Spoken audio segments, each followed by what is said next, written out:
Bike Safety Podcast with Vance and Bart. It's a trap. There's no comfort fitting in a fake safety that no one believes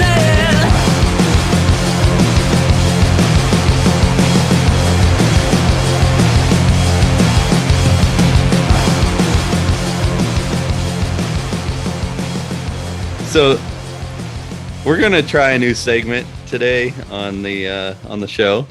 See if it works. If we like it on the show, or if we just want to do it as a separate little deal. But we'd like some feedback on it. What we're gonna do today is we're gonna take a song that is from my past and Bart's, and we're just gonna go through the things we like about the song, talk about the song, and at least in this song's case, we're going to talk about the message. And the reason I wanted to do this song today is because I'm into punk rock music, and there's a lot of anarchist punk rock music, but it's not typically the type of anarchist that Bart and are, whatever. Have been. Yeah, it still speaks to us. There's a lot of things that, any subset of anarchy or anarchism we're gonna relate to. But this one had a pro-gun line in it, which is something you don't typically get from a punk rock anarchist song. So it just stuck out in my mind. And here it is, Amera Nightmare.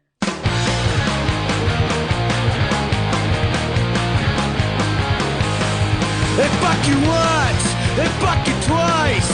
Long walks upon the eggshells, we falling through the ice. Hot and colder wars around the ocean floor. Drop the pressures, cooking, somebody pop the cork. Lots of tears on loony camp, Snoopy's not to sleep. Fairy television's got a mirror nightmare.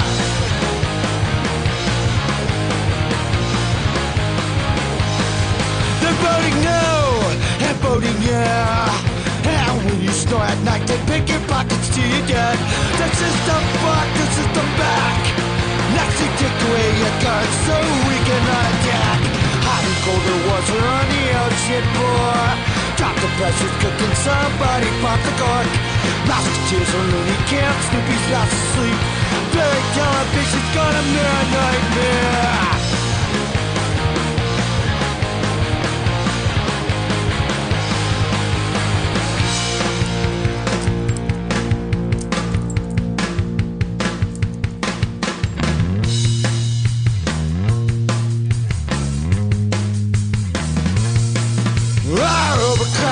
In the city, jails are packed. Freedom, slave labor, shop, the money's on the rack. Leaders that we follow by the gallows will be led. Let's we take it back, we'll be the land of broken necks. Let's we take it back, we'll be the land of broken necks. Let's we take it back, we'll be the land of broken necks. Take it back, take it back, take it back. High and colder wars are on the ocean floor. Drop the pressure, cooking, somebody pop the cork. Lost tears on loony camp, Snoopy's out to sleep. And fairy television's got a mirror nightmare. Nightmare, nightmare, nightmare, nightmare, mirror nightmare, mirror nightmare, mirror nightmare, mirror nightmare. So I know this is a little cryptic. They're never just out there and tell you what they're talking about in punk music. It's always so cryptic. Who is they? So they'll fuck you once, they'll fuck you twice. So anyway, this song I know probably isn't for most of our listeners, but this is what I grew up listening to. And let's And be honest with both ourselves and the listeners, what we still listen to. oh yeah, I mean, there's just not a lot to it. It's anti-government stuff. The first lines. Is there anything that pops out in that to you? All of it. All It's right. So it's funny because like the lines in the song are in some sense, like you say, they're I know you're being cheeky, but they're not cryptic. Just one or two lines, pick any couplet from the verses of this song, and we could do an entire episode on that, right? yeah. So the first line that in this song that stuck out with me that made me like this song was they're voting no, they're voting yeah. So as soon as you say something about voting and are referring to um, government power as being illegitimate, I I immediately perk up because I grew up in the days of Tommy Boy and things like that. We had the get out and rock the vote happening. Remember the during the grunge days, all the MTV. This is back when surprisingly some of the most influential libertarians in mainstream media uh, were working for MTV at this time. Um, but they had this program called Rock the Vote, and they would have all these grunge bands and so-called anti-establishment bands play music, and it was all about just trying to get young people to vote. On its face, there's something well intentioned about people who don't really know any better saying, it seems to me from the very little that I've paid attention that voting is how things happen. So I'm going to encourage the youth to be empowered and make things happen. But the path to hell, Right. and I don't mean to be condescending by saying this, but like it's almost sweet. I just see so much evil in that. Get the kids to vote the thing. It's Well, but it's just it's the same thing that the state did with during the hippies and whatnot. During that movement, they introduced LSD to those people and they fed them LSD. I mean, the only person at that time producing LSD, making it, was the United States government. All of the LSD that was sold at that time was produced by our government. So, well, it's the same thing they're doing now with anything around the vaccine or the pandemic or anything else. You're having some very well-intentioned people guided by central planning, right? Like yeah. get out or not get rock the vote at its core is somewhat evil in its roots, but how it manifests through some very well-intentioned rock and rollers is not that, right? So I think it's worth separating those things out so we can recognize that it's not enough to be well-intentioned, because you can still be unknowingly carrying out the will of nefarious plans. Mm-hmm. So, our overcrowded prisons. That's awesome, because when I was the age that I was listening to this, I would have probably disagreed with that. I think, which I don't understand why I would have, because I was being harassed by the police constantly at that age. Because I was a skateboarder and I had a friend in my neighborhood that had gotten into drugs. I mean, I was doing drugs too, but like he was doing a lot of drugs to the point that we just didn't hang out anymore, because I was more into skateboarding than doing drugs. Like I did some, but it was just because I wanted to right then. But all I did really was skateboard and whatnot. And his dad happened to be somebody in the city government, something for the city.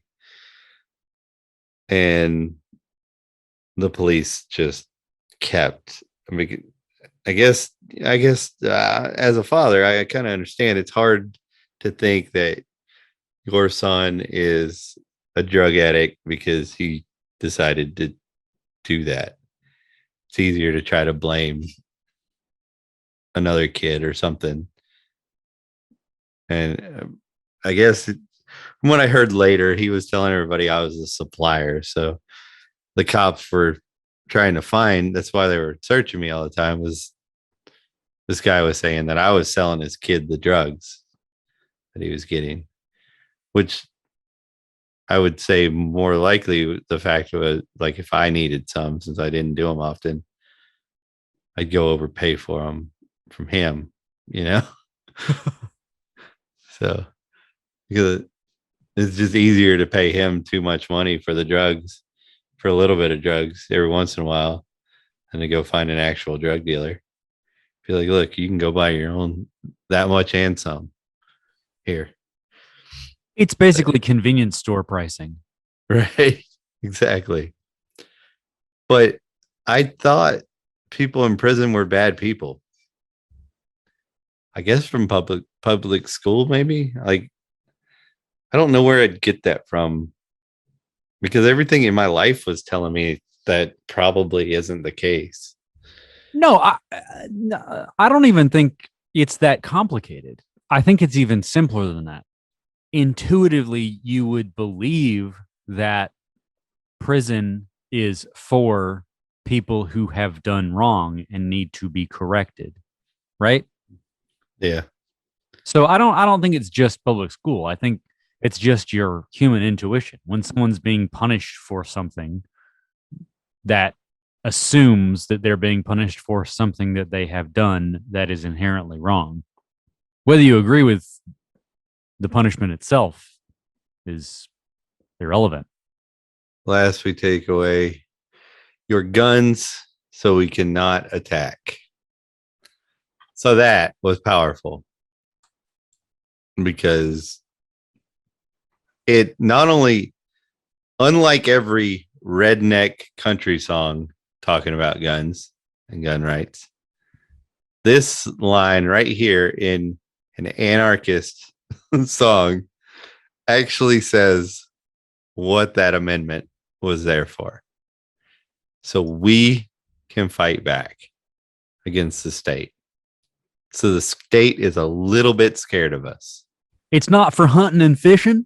And that's where they lose the gun argument. They'll say stuff, stupid shit like that. And then the gun lobby people will be, well, it's you don't need them then. You don't need a gun like that to hunt and fish. Right. I don't. I absolutely don't. Like, I don't go out and get a semi-automatic 12 gauge tactical rifle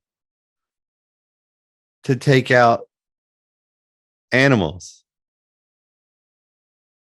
I don't even do it to take out the little would-be no good home invader.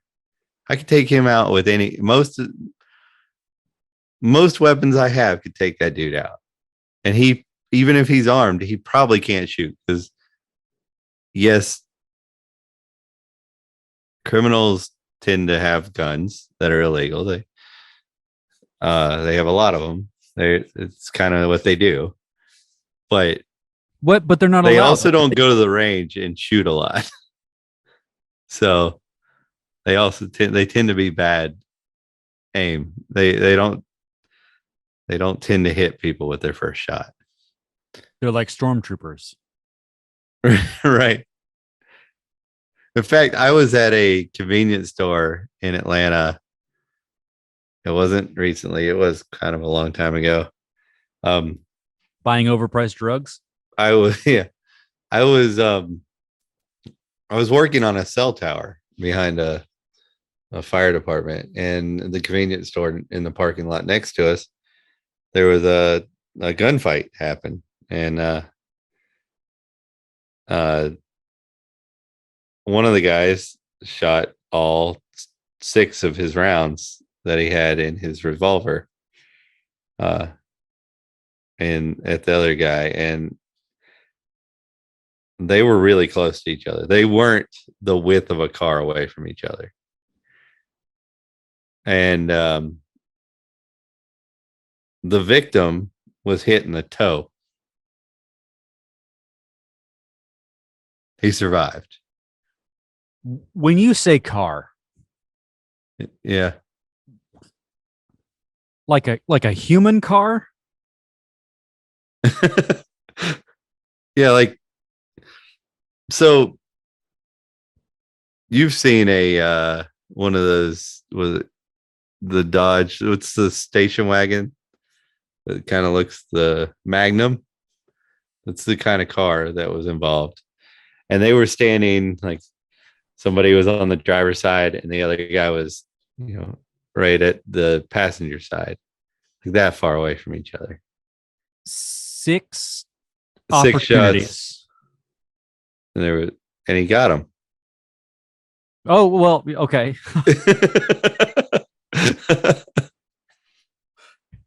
I mean, it's not like you missed every one of them, Well, my point is, I spend a lot of money on weapons and I like them. They're fun. It's probably part of the reason I do it. But I mean, if it came down to using them on somebody, I don't think it would be your typical your typical bad guy. It would be a really, really, really bad guy coming to hurt my family. The worst of the bad guys. So that leads me to another topic. I just want you to think about something today when Biden wants, or whoever's pulling the puppet strings on Biden, they want you to lose your job if you decide not to get the government fluid inserted into your body. But there was a drone strike the other day that killed a lot of children, young children, and an innocent man.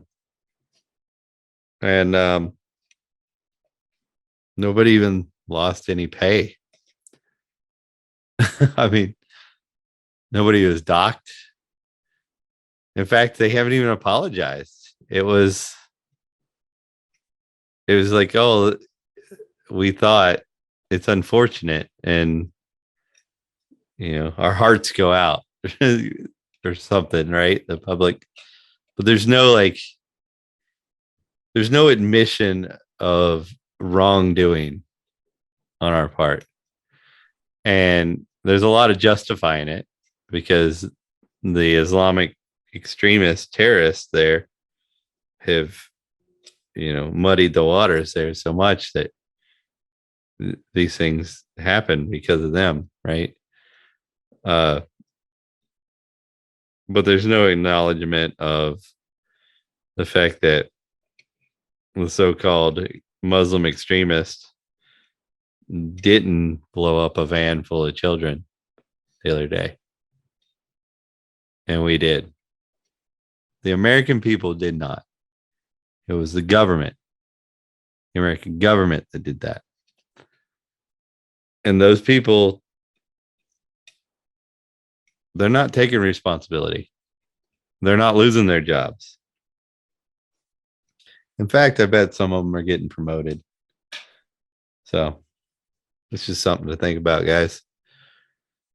when you put your hand over your heart and you stand up and pledge your allegiance to that flag, or you put that blue line sticker on the back of your car, you put that, I guess we support the troops. I mean, do you really? Because I think supporting the troops would be stopping the state from making young people do that and have to live with that for the rest of their lives. Young, impressionable people think they're over there doing the right thing, and then do that and then have to live with it. Wonder why the suicide rate's so high on these people. The best way to support the troops is to ensure that they don't stay troops. I mean, if we got to have this inflated, stupid, costly army that we have today, I would much rather them just be out somewhere in like Nebraska training, running around on obstacle courses. At least I'm not killing babies. You know what I mean? So that just bugged me today. It rubbed me the wrong way.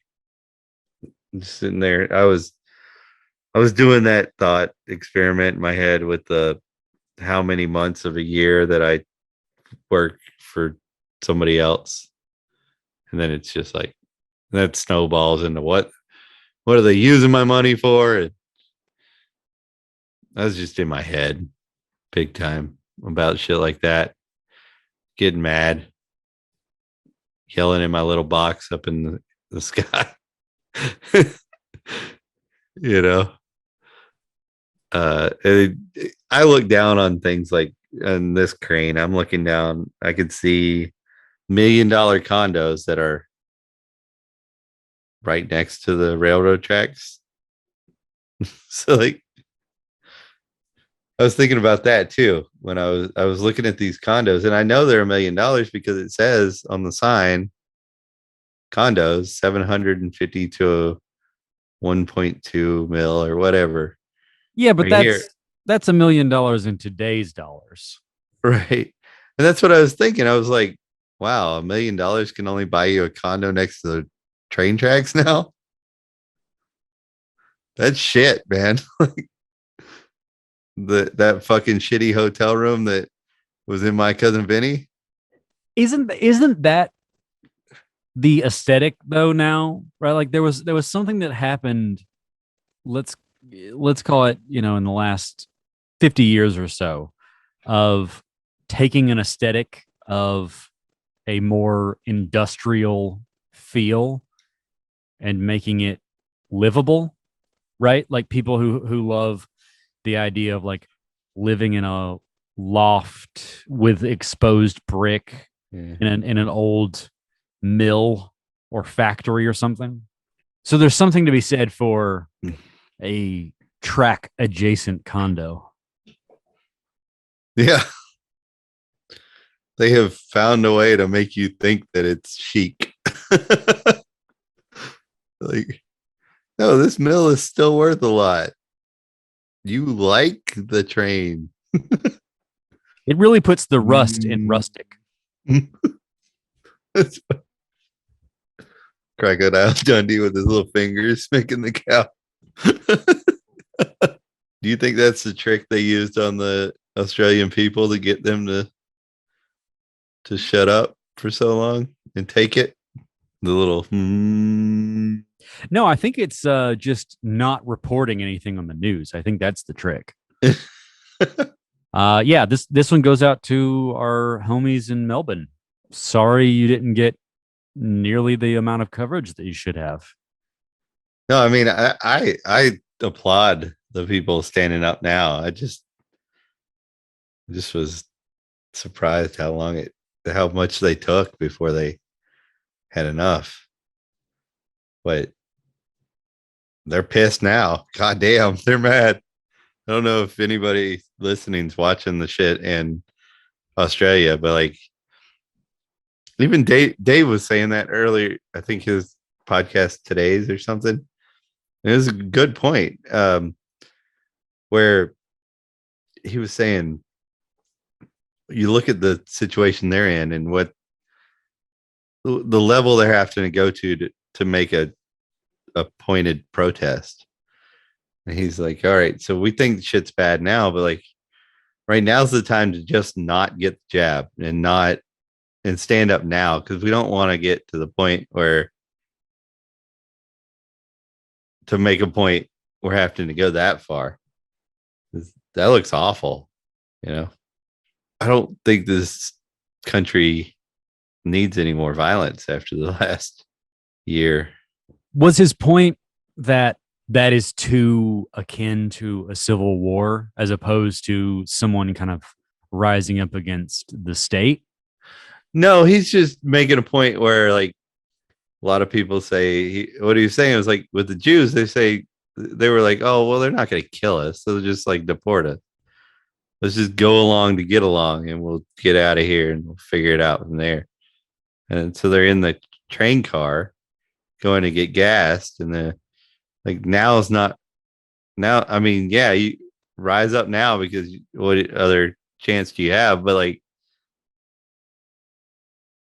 you should have done something earlier is the point.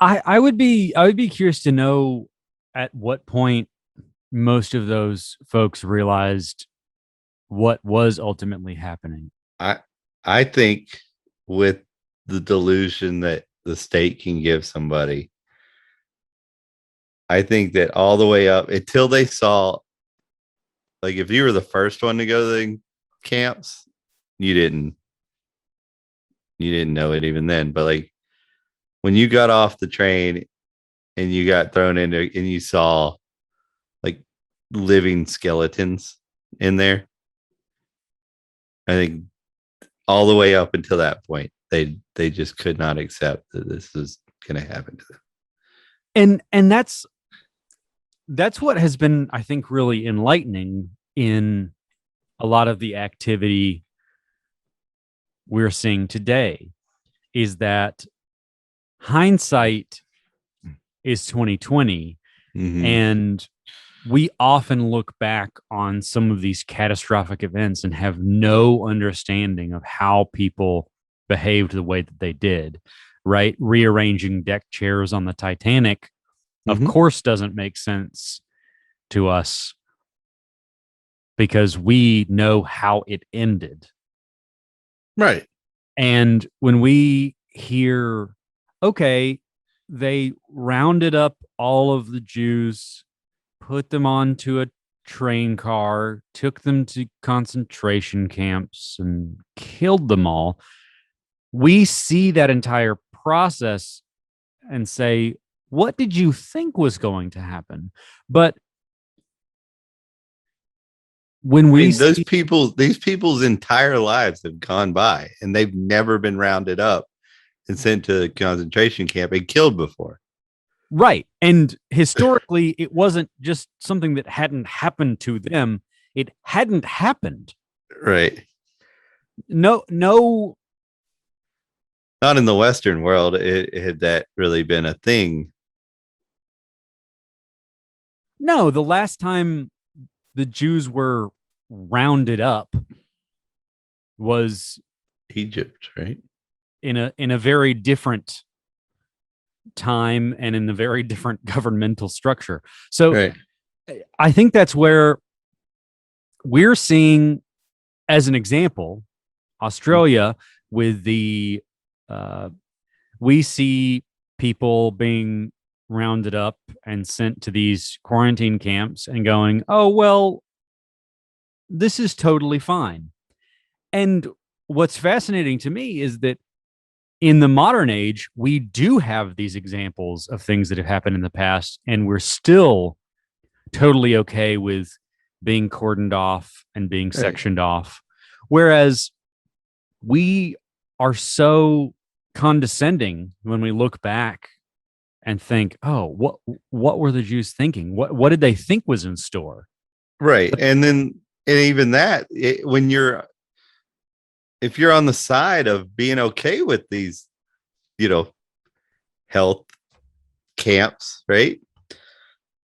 They had a pretty name for what they were doing to the Jews too. When you're sitting there going, all Germans were bad because they supported Nazis, I think you should look back at yourself and say, am I? Would I have been the bold person? Because, like, if you're standing up and going, we got to fight racism today, that doesn't mean that you would have been against Nazis. That means, most likely, that means that you would have been right there with them, because that's what everybody else is screaming right now. National Socialist, right? Right. It's about having, so like, in name, right. There's admittedly a bit of a tired argument from a lot of the folks on the right about this as well, that I have a hard time standing behind, even though I wholeheartedly agree with it, which is Antifa, right? The idea that they in name are anti-fascist, right? Are in fact leaning extremely fascist. They're like brown coats. Yeah. Yeah. So it's like the early day brown coats, like when the brown coats were sent out before the Nazis had taken power, and they were sent out to disrupt. And that you're right. It is a tired argument. It is a silly argument, because Antifa, is annoying as they are, and as much as we want to hate on them, like right now, our actual government is creating a social classification system, whereas this group of people have freedoms and this group of people do not. Our own government. So, like, fuck Antifa. Like, unless they're hitting me with a bike lock, like, I have no desire to even talk to them. And if they try to hit me with a bike lock, that's just a person who tried to hit me with a bike lock. Because the group that I'm against right now is the ones in power. And that's what I'm saying. It's the hate on Antifa, that is a bit of a tired trope, and that's why I have a problem with it.